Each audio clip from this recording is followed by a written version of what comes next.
Movie की शुरुआत में हम सैंड्रेन को देखते हैं जो कि एक क्लब में बार टेंडर का काम करती है। वही नैथलीन नाम की लड़की डांसर होती है और सब लोग उसे काफी पसंद करते हैं। तभी हमें पता चलता है कि सैंड्रेन एक दिन नैथलीन की तरह बनना चाहती है। वो भी चाहती है कि सब लोग उसे पसंद करें। वही क्लब बंद होने के बाद क्लब का ऑनर सैंड्रेन को किसी कस्टमर के पास बाहर भेजना चाहता था ताकि वो प्रोस्टिट्यूट का काम कर सके, लेकिन तभी वहां पर नैथलीन आती है और क्लब ओनर को ऐसा नहीं करने देती, जिसके कारण ओनर दोनों को काम से निकाल देता है। बाहर आने पर सैंड्रेन कहती है कि उसके घर का पिछले 3 महीने का रेंट बाकी है। इस पर नैथलीन उसे अपने साथ उसके घर पर चलने का कहती है, जिस पर सैंड्रेन भी मान जाती है। आगे हम दोनों को नैथलीन के घर पर देखते हैं जहां वो ड्रिंक्स करते हुए बातें कर रहे थे, जिसके दौरान सैंड्रेन बताती है कि उसमें कॉन्फिडेंस की कमी है। वो ये भी बताती है कि उसे आज तक कभी भी प्लेजर का एक्सपीरियंस नहीं हुआ। इसी वजह से नैथलीन उसे बेड पर लेकर जाती है और नेकेड होने को कहती है, जिसके बाद वो खुद को टच कर प्लेजर लेती है। अब क्योंकि दोनों को जॉब से निकाल दिया गया था, इसलिए अगले दिन दोनों डिसाइड करती हैं कि वो दोनों साथ ही में कोई जॉब ढूंढेगी। अगले सीन में हम सैंड्रेन और नैथलीन को सब स्टेशन में देखते हैं, जहां पर नैथलीन के कहने पर सैंड्रेन सभी लोगों के सामने अपनी ब्रा निकालकर अपने आप को छूने लगती है। उसे ऐसा करता हुआ एक आदमी देख लेता है। ये सब नैथलीन सैंड्रेन के कहने पर इसी वजह से करती है ताकि उससे डर ना लगे और उसका कॉन्फिडेंस बूस्ट हो, और ऐसा ही होता है। आगे हम दोनों को जॉब के लिए एक ऑफिस में बैठे हुए देखते हैं और वो सिलेक्ट भी हो जाती हैं।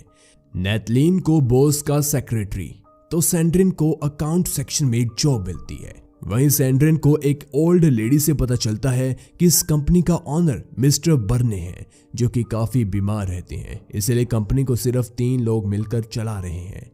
मिस्टर डेलाक्रॉय, मिस्टर कैडेन और बर्ने जूनियर यानी कि क्रिस्टोफर, जो कि कंपनी का सीईओ है।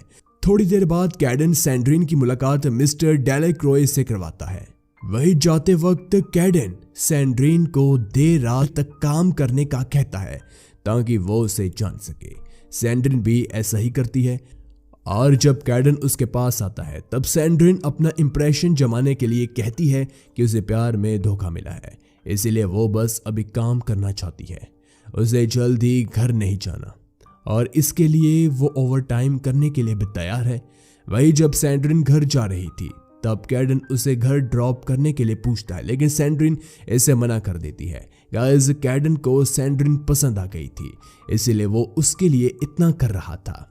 वही घर आने पर सैंड्रेन ये बात नैथलीन को बताती है।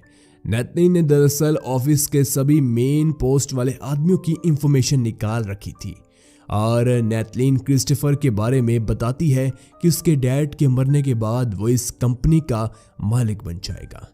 मगर नैथलीन ने उसके बारे में एक अफवाह भी सुनी है कि वो औरतों के साथ मिसबिहेव करता है।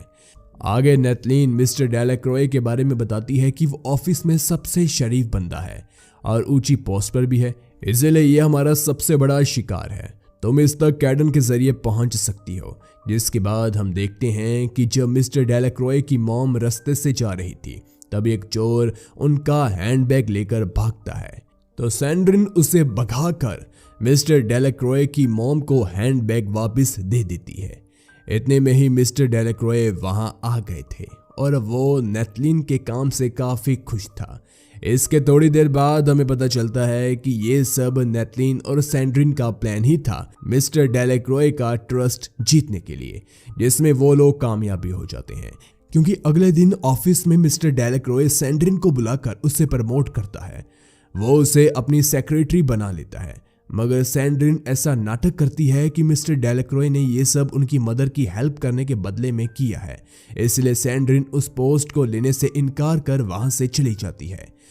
इसके बाद हम देखते हैं कि कैडेन सैंड्रेन को पहले लंच पर और फिर मूवी देखने के लिए लेकर जाता है, और जब वो उसे उसके घर छोड़ने के लिए आता है तभी वो उसे कहता है कि उसे मिस्टर डेलाक्रॉय का ऑफर मान लेना चाहिए था। साथ ही वो सैंड्रेन को किस करने की कोशिश करता है, मगर सैंड्रेन उसे रोकते हुए कहती है तुम्हारे कहने पर मैं प्रमोशन का ऑफर एक्सेप्ट करने के बारे में सोचूंगी।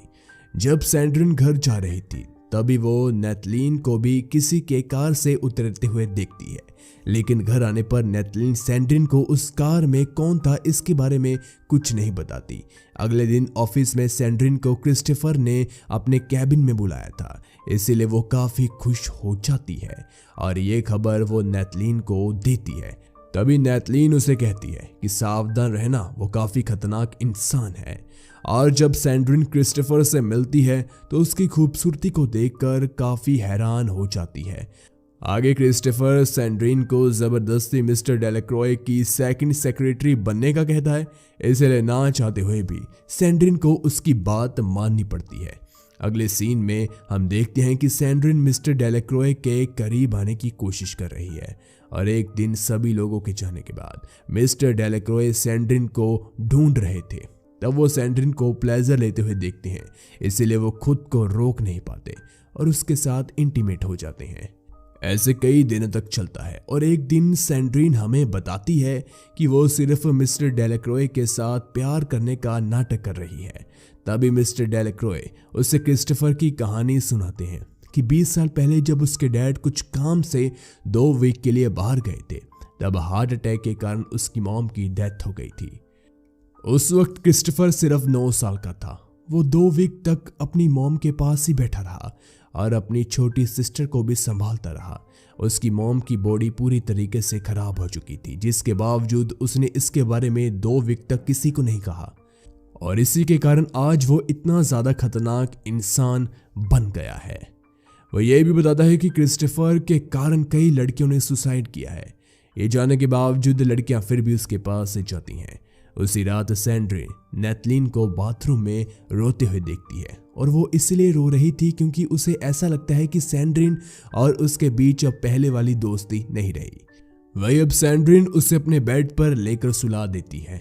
अगले दिन मिस्टर डेलाक्रॉय को खबर मिलती है कि सैंड्रिन बीमार है, जिसकी वजह से वो कुछ दिनों के लिए ऑफिस में नहीं आने वाली। इसीलिए डेलाक्रॉय सैंड्रिन के घर जाते हैं, जहां पर वो सैंड्रिन और नेथलीन को एक साथ इंटीमेट होते हुए देखते हैं। ये देखकर वो तुरंत वहां से निकल जाते हैं। इस सब के बाद डेलाक्रॉय का मन काम में बिल्कुल भी नहीं लग रहा था, इसीलिए वो दोबारा सैंड्रिन से मिलने उसके घर आता है, जहां दोनों एक साथ कुछ टाइम स्पेंड करते हैं। थोड़ी देर बाद हम सैंड्रिन और नेथलीन को एक साथ ऑफिस में काम करते हुए देखते हैं। उसी रात जब सब लोग ऑफिस से चले जाते हैं, तब सैंड्रिन और नेथलीन कुछ बातें कर रही थी और मिस्टर डेलाक्रॉय उनकी बातें सुनने की कोशिश कर रहा था। फिर हम तीनों को इंटीमेट होते हुए देखते हैं। तभी वहां क्रिस्टोफर अपनी सिस्टर के साथ आता है। वो सैंड्रिन और नेथलीन को बाहर रुकने का बोलकर डेलाक्रॉय को अपने साथ अपने कैबिन में लेकर जाता है, जहां वो मिस्टर डेलाक्रॉय को कहता है कि कुछ दिन के लिए वो ग्रेस पीरियड पर रहेगा। कुछ देर बाद हम रेस्टोरेंट में क्रिस्टोफर, नेथलीन और सैंड्रिन को बातें करते हुए देखते हैं, जहां पर सैंड्रिन को पता चलता है कि नेथलीन पहले से ही क्रिस्टोफर को जानती है, जिससे हमें पता चलता है कि उस रात जब नेथलीन जिसकी कार से उतरी थी वो क्रिस्टोफर ही था। इसी बीच क्रिस्टोफर कहता है कि उसने डेलाक्रॉय को जॉब से निकाल दिया और अब उसकी जगह पर नेथलीन काम करेगी, लेकिन ऑफिशियल नहीं। साथ ही क्रिस्टोफर सैंड्रिन को कहता है कि उसे उसके साथ एक शादी का गेम खेलना है, यानी कि क्रिस्टोफर सैंड्रिन के साथ शादी करेगा सिर्फ अपने डैड को यकीन दिलाने के लिए कि वो उनकी पूरी कंपनी संभालने के लायक है।